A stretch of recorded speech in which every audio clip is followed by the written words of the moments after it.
아멘. 우리는 매주 기독교 행복주의에 대해 말씀을 나누고 있습니다. 하나님을 기뻐하는 것이 우리의 행복이라고 했습니다. 우리의 행복의 근거가 바로 하나님의 행복에 있는 것이죠. 이 하나님의 행복은 또한 하나님의 주권에 기초하는 것임을 지난주에 말씀 나누었습니다. 하나님에게는 실패가 없습니다. 그래서 좌절 또한 없습니다. 모든 것을 하나님이 원하시는 대로 다 이루시는 분이시기 때문에 하나님은 항상 행복합니다. 완벽하게 행복하십니다. 이렇게 하나님 아버지가 행복하시기 때문에 하나님의 자녀들인 우리들도 행복할 수가 있다라는 겁니다. 그런데 왜 우리는 이 행복을 누리지 못하는 걸까요?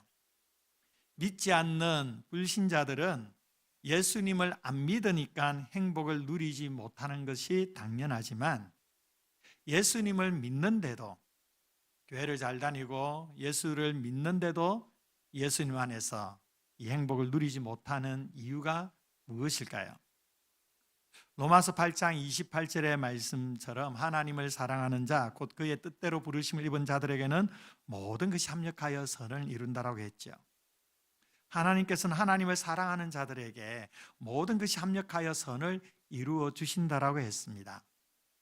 그런데 문제는 이 은혜가 모든 사람을 위한 일이 아니라는 겁니다. 성경에서는요, 양과 염소가 있다고 했습니다. 구원을 받은 자와 멸망하는 자가 있다고 했습니다. 그 차이가 무엇일까요? 바로 회심인 것입니다. 한 그룹은 회심했고 다른 그룹은 회심하지 않은 것입니다. 요한복음 1장 12절에 영접하는 자, 곧 그 이름을 믿는 자들에게는 하나님의 자녀가 되는 권세를 주셨다라고 말씀하셨죠. 예수님을 영접하고 예수님을 믿는 것이 바로 회심입니다.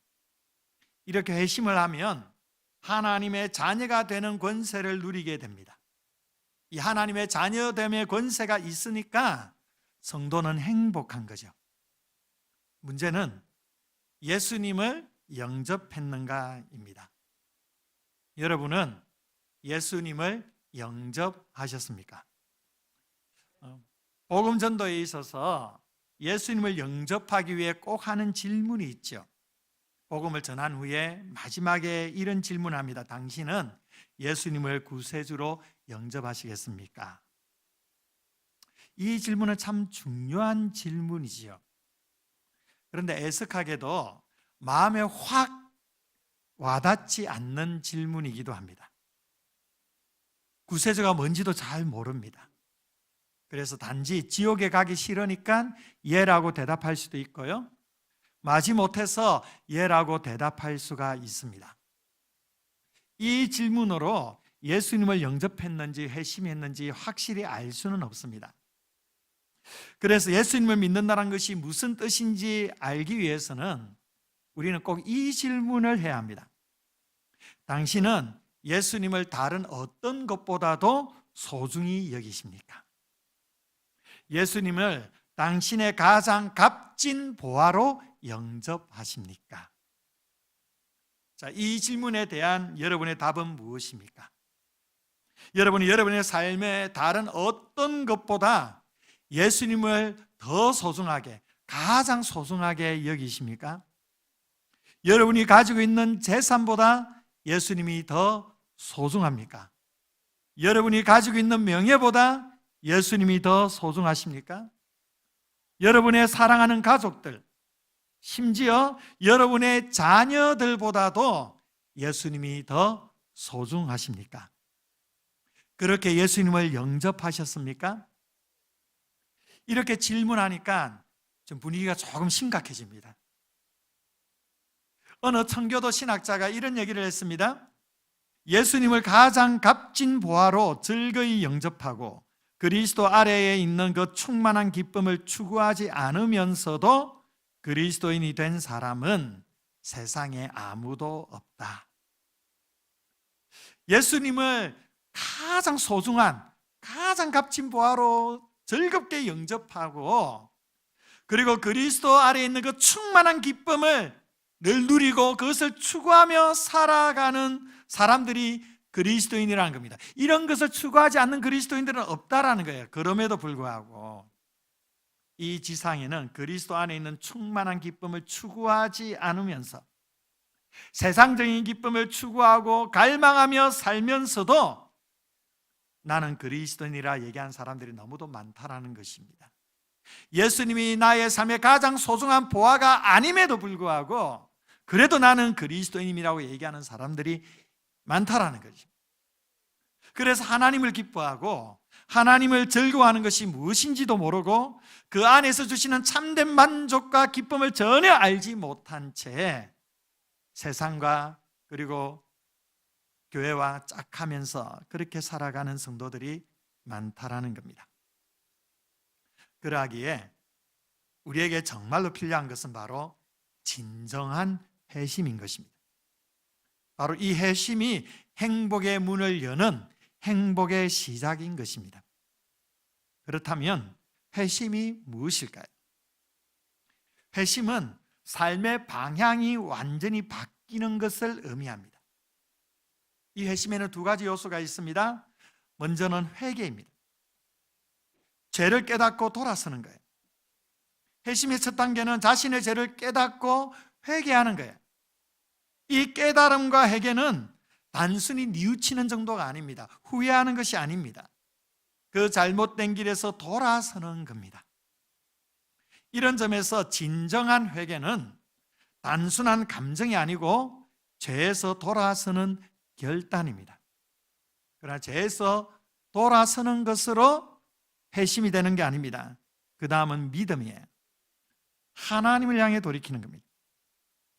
죄를 깨닫고 버리는 것만으로 충분하지 않고 분명한 방향을 설정해야 되는데 바로 하나님께로 온전히 돌아서는 것입니다. 돌이키는 것입니다. 이것을 우리는 믿음으로 하나님을 받아들이고 영접하는 것을 말하는 거예요. 성경에서 탕자는 아버지의 집을 떠나 방탕하게 살았습니다. 그리고 난 다음에 결국 자신의 죄를 깨닫고 아버지께로 돌아갑니다. 이에 스스로 돌이켜 이르되 내가 일어나 아버지께 가리라. 탕자가 자신의 죄를 뉘우치고 후회했습니다. 그리고 그것으로 끝나버린다면 결코 회심이라 말할 수가 없습니다. 아무런 변화가 없습니다. 아버지께로 돌이켰기 때문에 변화가 있는 것입니다. 아버지께로 돌아간다는 것이 무엇입니까? 아버지의 뜻과 아버지의 그 통치와 다스리심을 받아들인다라는 겁니다. 아버지가 기뻐하시는 뜻대로 살겠다라는 겁니다. 이렇게 하나님은 우리가 돌아오기만 하면 언제든지 따뜻하게 맞아주십니다. 회심은 회개, 곧 죄와 불신에서 돌아서는 것과 믿음, 곧 구원하실 분으로 그리스도 한 분만 믿고 그분께로 돌아가는 것을 말하는 것입니다. 왜 믿음 생활하면서 변화가 없는 것일까요? 회개는 하지 않고 믿는다고 하니까 아무런 변화가 없는 것입니다. 많은 사람들이 예수님을 믿어보아도 아무 소용이 없더라, 아무 변화가 없더라 이렇게 말하는 것은 다 예수님을 믿기 전에 살던 잘못된 삶을 회개하지 않았기 때문입니다. 회개하고 돌아설 때에 변화가 일어나는 거예요. 회개가 없이 믿기만 하니까 예수님을 믿어도 행복을 누리지 못하는 겁니다. 여러분, 악인에게는 평강이 있을까요? 없습니다. 악인에게는 평강이 없습니다. 악인이 그 악에서 돌이키지 않으면 행복할 수가 없는 겁니다.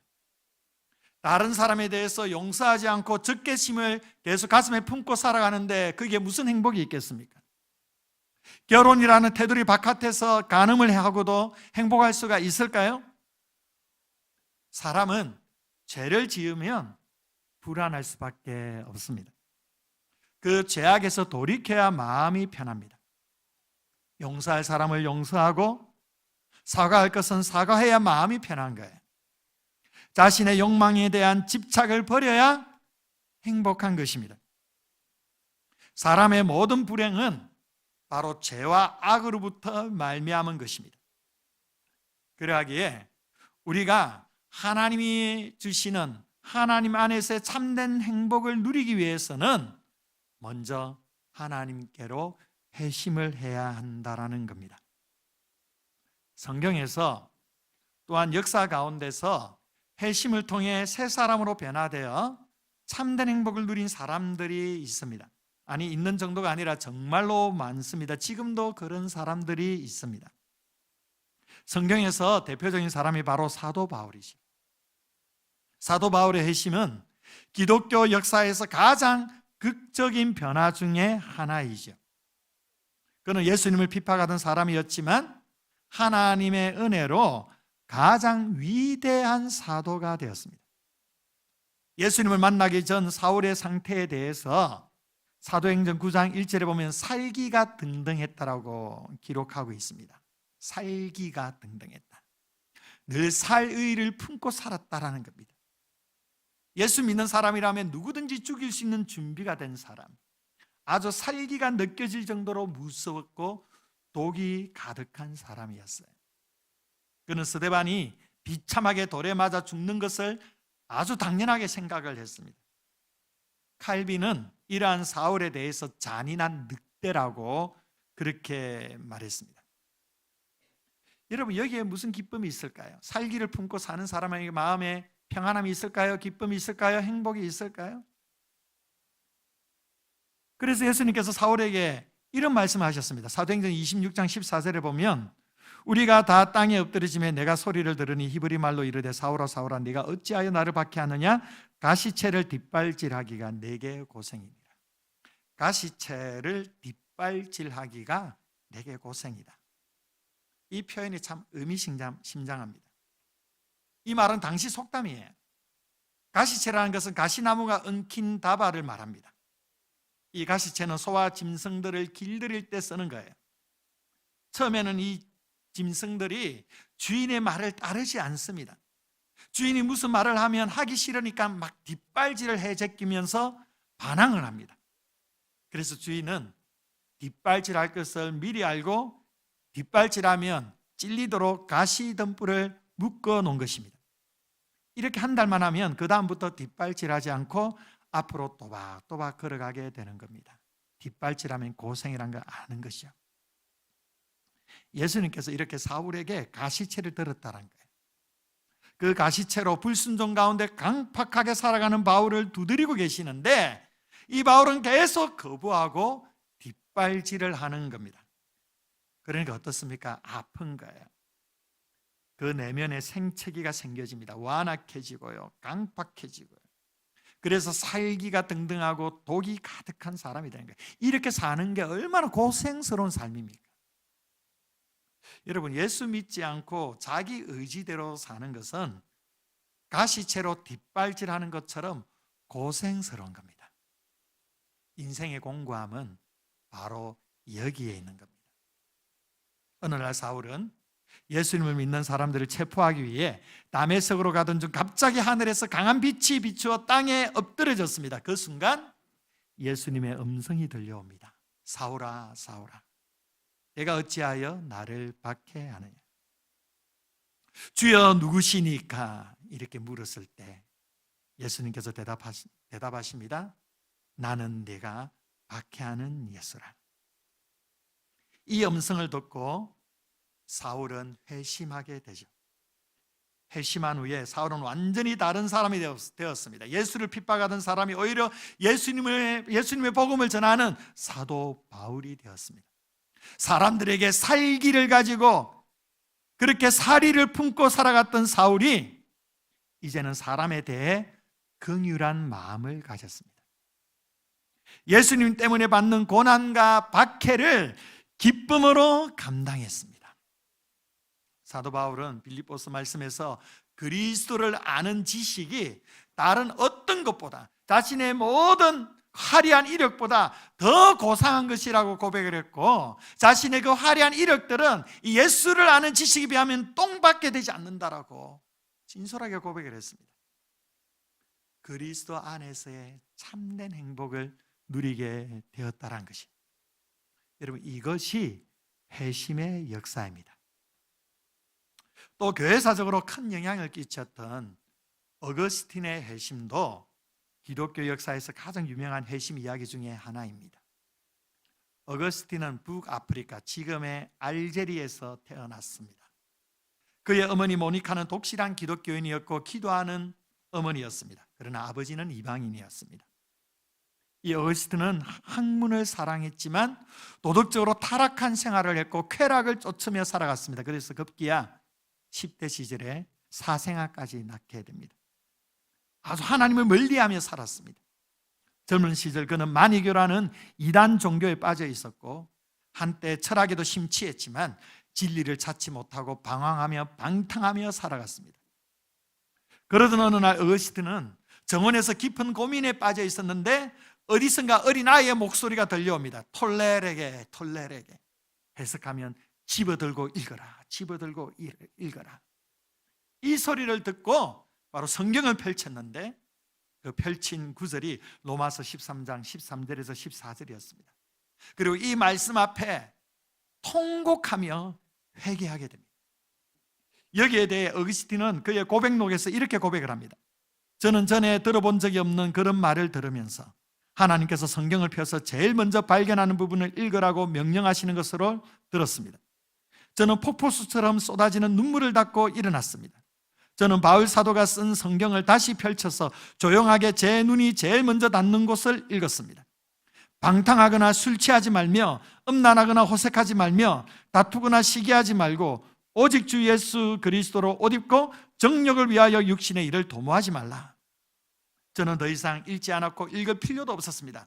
끝부분을 읽을 때에 갑자기 평안의 빛이 제 마음속으로 밀려 들어왔고 의심의 모든 어둠이 사라지는 것 같았습니다. 어거스틴은 이제 방탕과 음란의 악한 길에서 돌이켰습니다. 그리고 기독교 신학에 지대한 영향을 미치는 위대한 교부 신학자가 되었습니다. 그리스도 안에서 놀라운 행복을 발견하게 된 것입니다. 사도 바울의 회심과 어거스틴의 회심을 통해 여러분은 무엇을 느끼십니까? 회심을 했을 때 공통적인 변화가 있습니다. 바로 기쁨이 회복되는 것입니다. 참된 행복을 경험하게 되는 것입니다. 왜 그럴까요? 이 회심이 바로 행복의 문을 여는 열쇠가 되기 때문입니다. 행복의 시작이 바로 회심인 것입니다.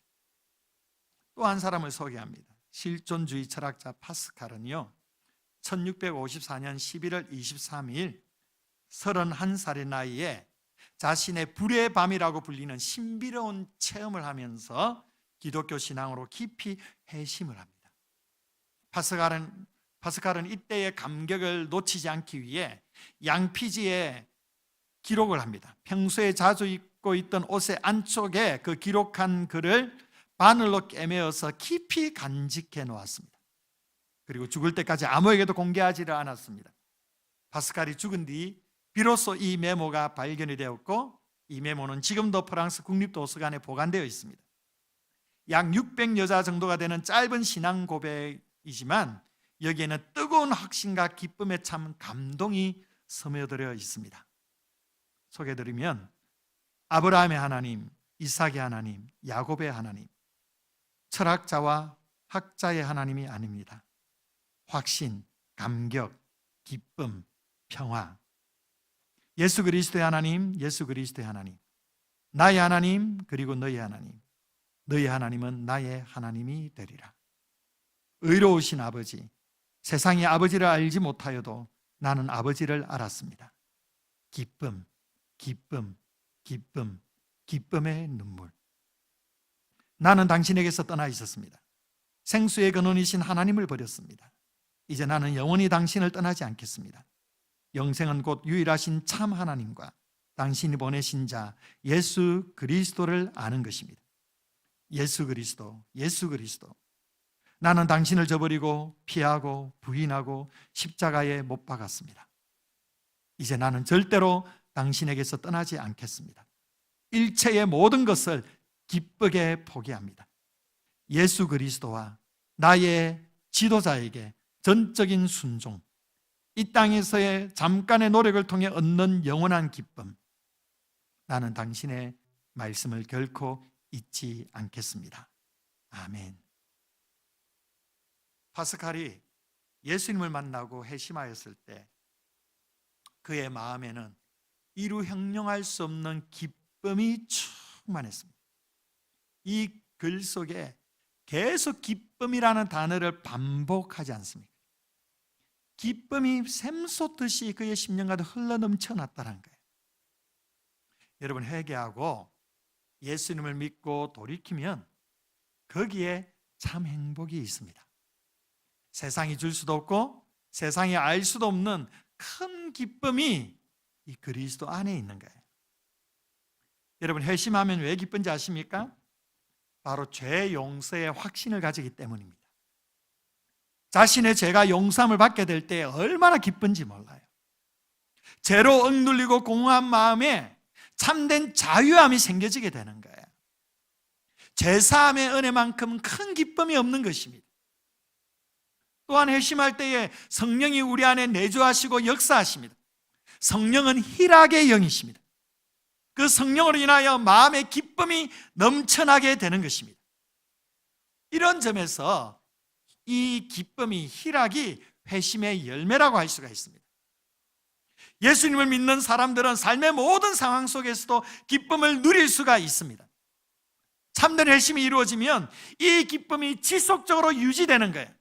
그래서 주 안에서 항상 기뻐할 수가 있는 것입니다. 사도 바울은 감옥에서도 이 기쁨을 잃지 않았습니다. 감옥에서도 감격적으로 주님을 예배하며 주님을 찬송하며 주님의 이름을 높여드렸습니다.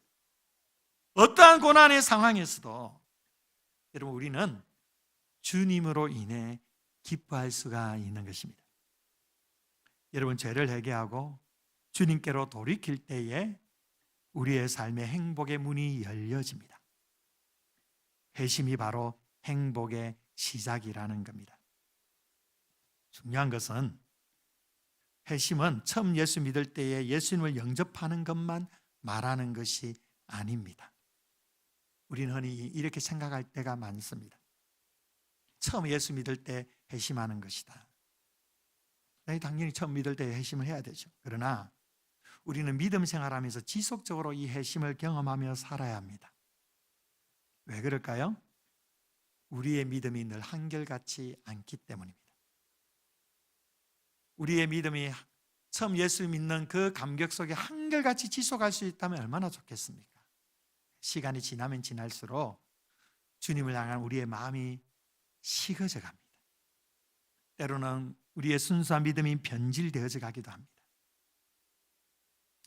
예수님을 계속 믿으면서 예수님을 마음의 중심에서 몰아내고 내가 그 중심에 서 있을 때가 많이 있습니다. 그래서 주님 주시는 참된 행복으로부터 멀어지는 거죠. 왜 신앙생활에 기쁨이 없을까요? 왜 참된 행복을 누리지 못할까요? 예수님을 마음 중심에서 밀쳐내기 때문입니다.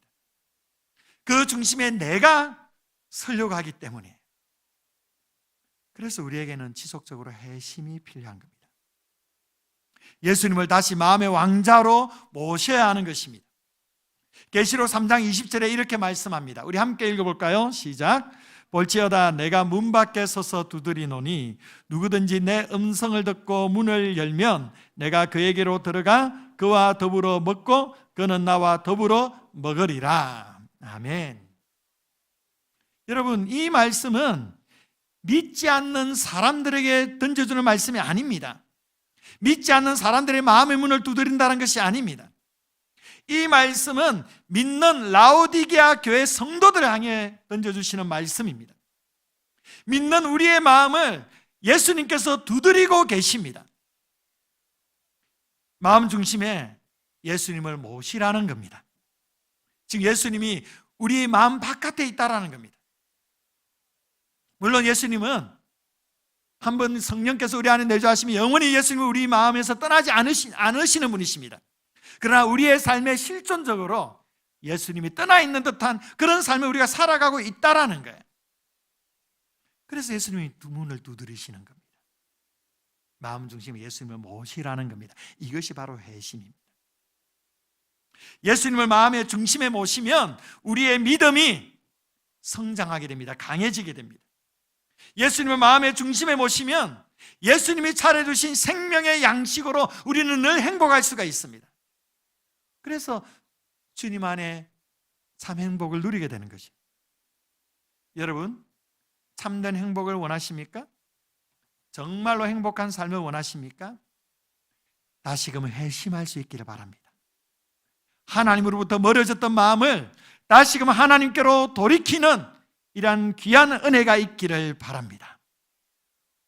그러면 우리 안에 언제 회심이 필요할까요? 언제 우리는 하나님께로 돌이켜야만 할까요? 몇 가지 케이스를 말씀드리면, 먼저 우리의 신앙생활이 미지근해졌을 때, 계시록 3장에 나오는 라오디게아 교회의 신앙이 바로 뜨뜻 미지근한 신앙이었지 않습니까? 차지도 않고 더웁지도 않는, 그래서 예수님이 토해 넣고 싶어하는 그런 미지근한 신앙이었습니다. 이 미지근한 신앙의 증상이 어떻습니까? 기도하는 게 귀찮아요. 말씀을 읽어도 별로 감동이 없고 그저 의무감으로 신앙생활을 하는 것 같습니다. 교회 공동체에서 예배 참석이 부담스럽거나 무의미한 것처럼 여겨집니다. 신앙이 너무 무미건조해진 것입니다. 그래도 교회를 다니니까 그냥 그것으로 만족하는 거예요. 점점 하나님과 멀어져가는 이 미지근한 신앙의 모습입니다. 여러분의 신앙 상태가 이러하지는 않습니까? 바로 회심이 필요한 사람입니다. 또 죄에 빠져 있으면서도 무뎌져 있을 때 양심의 가책이 줄어들고 죄를 지으면 그 죄를 합리화하기에 급급합니다. 누구나 다 그렇게 산다라는 거죠. 다 그렇게 사는데 뭐가 문제냐라는 것이. 더 나아가 반복적인 죄에 빠져 있지만 회개할 마음이 없어요. 죄에 대한 경고를 들으면서도 아파하는 것이 아니라 불편해하고 반발심이 막 생겨집니다. 죄로 인해 하나님과의 친밀감이 사라졌는데 그저 무덤덤한 거예요. 여러분 중에 이런 분은 없습니까? 바로 회심이 필요한 사람입니다. 또 어떤 사람에게 회심이 필요할까요? 삶의 방향이 하나님의 뜻에서 벗어났을 때입니다. 하나님의 인도하심보다 자신의 욕심과 계획을 더 우선시하는 거예요.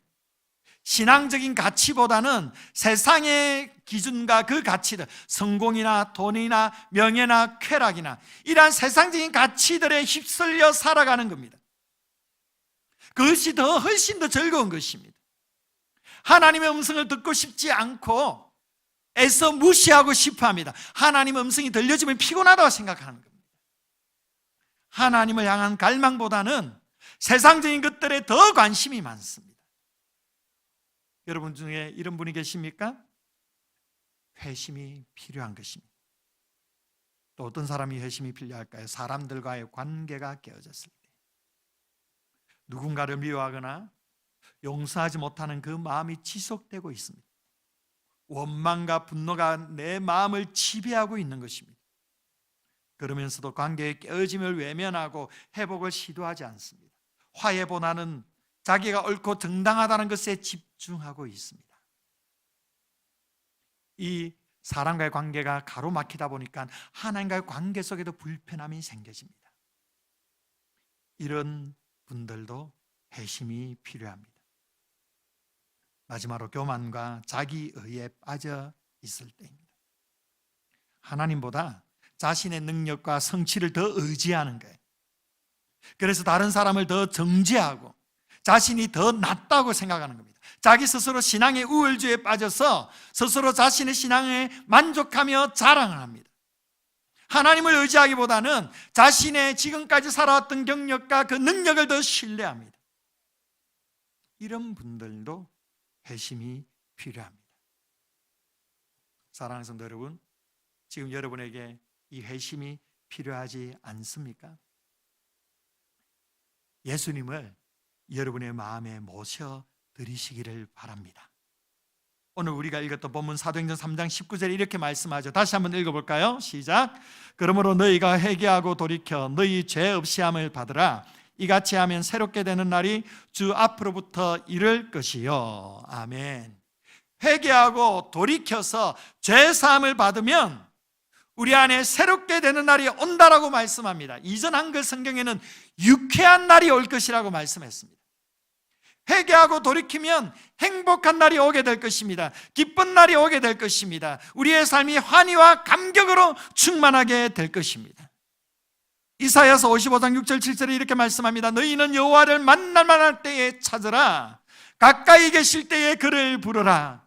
악인은 그의 길을, 불의한 자는 그의 생각을 버리고 여호와께로 돌아오라. 그래야면 그가 긍휼히 여기시리라. 우리 하나님께로 돌아오라. 그가 너그럽게 용서하시리라. 사랑하는 성도 여러분, 지금이 하나님을 만날 만한 때인 줄 믿으시기 바랍니다. 여호와 하나님을 찾으십시오. 그분을 간절히 부르십시오. 악한 길에서 돌이키시고 예수 그리스도를 나의 구원자로 모셔드리십시오. 예수 그리스도를 여러분의 삶의 주님으로, 삶의 가장 소중한 보배로 모시기를 바랍니다. 이렇게 예수 그리스도를 다른 무엇보다도 귀하게 여기는 것이 바로 기독교 행복의 시작입니다. 예수 그리스도를 여러분의 삶의 가장 귀한 보배로 삼으시면 여러분 속에는 행복과 만족이 샘솟듯이 솟아나게 될 것입니다. 여러분에게 다시금 질문을 드립니다. 여러분은 예수님을 나의 하나님, 나의 구원자로 영접하셨습니까? 여러분은 예수님을 다른 어떤 것보다 재산이나 명예나 심지어 가족, 자녀들보다 더 소중한 보배로 영접하십니까? 이 고백에 아멘 하시는 분들에게 예수님께서는 여러분과 여러분 가정과 여러분의 삶의 보배가 되어 주실 것입니다. 예수님이 여러분의 참 안식이 되어 주실 것입니다. 예수님이 여러분의 삶의 참 평안이 되어 주실 것입니다. 예수님이 여러분의 삶의 문제의 해결의 열쇠가 되어 주실 것입니다. 여러분, 예수 그리스도 안에 희망이 있는 것입니다. 예수 그리스도 안에 참 생명이 있는 것입니다. 예수 그리스도가 여러분의 삶의 참 능력과 축복이 되어 주시는 것입니다. 여러분, 예수님을 대충 믿으면 행복이 없습니다. 예수님을 나의 가장 귀한 보배로 믿으면 행복이 넘치게 됩니다. 회개와 믿음, 즉 회심이 행복의 시작임을 기억하셔서 매일매일 순간 죄에서 회개하며 주님께로 돌이키시며 참된 행복을 누리시는 우리 사랑하는 성도님들 되시기를 주의 이름으로 축원드립니다. 기도하겠습니다. 좋으신 하나님, 오늘 우리에게 말씀하여 주심을 감사드립니다. 우리의 인생의 참된 행복이 주님께 있음을 믿습니다. 주님을 나의 구주로 영접하였지만 나의 가장 보배로, 나의 가장 소중한 분으로 그렇게 모시지 못한 연약함을 주님 불쌍히 여겨주시고, 이 시간에 우리가 마음의 문을 열어 예수 그리스도를 나의 가장 소중한 보배로 모셔드리기를 원합니다. 우리의 삶의 재산보다, 명예보다, 쾌락보다, 가족이나 자녀들보다 예수님을 더 보배롭게 여기게 하셔서 우리의 삶의 참 보배 되신 예수 그리스도로 말미암아 참 행복을 누리는 귀한 믿음의 성도들 되게 하여 주시옵소서. 모든 죄악에서 돌이켜 오직 주님께로 돌아가게 하여 주시고, 예수 그리스도 우리의 마음의 중심에 모셔드림으로 주님 안에서 참된 기쁨과 행복과 만족을 누리며 날마다 주님 앞에 영광 돌리는 복된 우리의 삶이 되도록 축복해 주시옵소서. 감사드리며 사랑 많으신 예수님 이름으로 기도합니다. 아멘. 279장 찬송 부르면서 준비한 예물 하나님께 봉헌하겠습니다.